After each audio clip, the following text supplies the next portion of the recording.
কোন সময় আমার মেয়ে আমার দেওটা ছাড়া আর কিছু নাই। ছোটবেলা থেকেই খুবই মেধাবী ছাত্রী ঐশী। বাবা মায়ের স্বপ্ন ছিল মেয়েকে বড় করে একদিন ডাক্তার হিসেবে দেখবেন, কিন্তু নিজ বাড়ির কাজের ছেলের প্রেমে পড়ে স্বপ্নের আশা নিভে গেল বাবা মায়ের।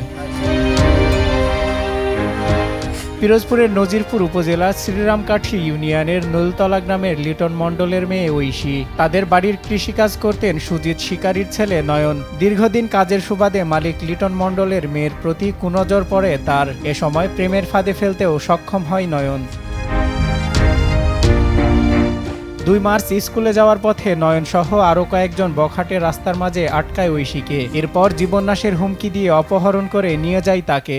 ঐশী অত্যন্ত মেধাবী ও ওকে আমি চিনি, আমারই ছাত্রী, কিন্তু ইতিমধ্যে শুনি সে একদল সন্ত্রাসী ওকে অপহরণ করে নিয়ে গেছে। এর সুষ্ঠু সমাধান কামনা করি। আমার মেয়ে প্রত্যেকদিন যেভাবে স্কুলে যায়, সেদিন কেন 2 তারিখ ওইভাবে স্কুলে গেছে। স্কুল থেকে আর নিখোঁজ, তারে খুঁজকে পাই না। আমি ভাব ধরছি আমার মেয়েরে ফিরিয়ে দে, আমার মেয়েরে ফিরিয়ে দেও। আমি এটি করব, আমার মেয়ে আর স্কুল দিয়ে আসে না। আমি প্রত্যেক দিন অপেক্ষায় আছি কোন সময় আমার মেয়ে।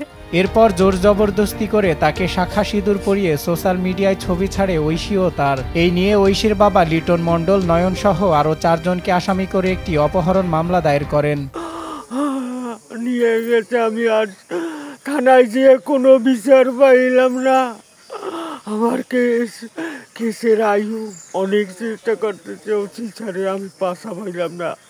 আমি গেলে পর আমাকে বিচাইয়ে দেয়, আমার পেছনে আমার আসামি ধরে আমার সামনে বইয়ে ছাড়িয়ে দিয়ে গেছে। আমি লজ্জায় মুখ গাইতে পারি না। আমি কি করব? আমি সুইসাইড করব, আমি বাঁচতে চাই না।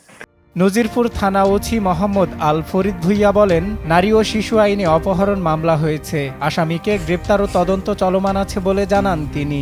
মণ্ডল, ওনার মেয়ে ঐশী মণ্ডল, অপ্রাপ্তবয়স্ক। এনার সাথে এখানে ওই যে নয়ন শিকারী নামে যে ছেলেটা ওনার বাড়িতে মাঝে মাঝে কাজ করতে আসতো, সেভাবে সম্পর্ক তৈরি হয়। তো এই সংক্রান্তে আমাদের নারী শিশু আইনে অপহরণ মামলা হয়েছে। আমাদের ভিকটিম উদ্ধার, আসামি গ্রেপ্তার এবং তদন্ত কার্যক্রম চলমান আছে এবং আমরা ভিকটিম উদ্ধারের জন্য আমরা সর্বোচ্চ চেষ্টা করে যাচ্ছি। আশা করি আমরা খুব শীঘ্রই উদ্ধার করতে সক্ষম হব। এ ধরনের ঘটনা এলাকা জুড়ে সৃষ্টি করেছে চাঞ্চল্যের। দ্রুত তদন্ত শেষে দোষীকে আইনের আওতায় আনার দাবি স্থানীয়দের। সজল বিশ্বাস, নিউজ ডেস্ক, দেশ টিভি।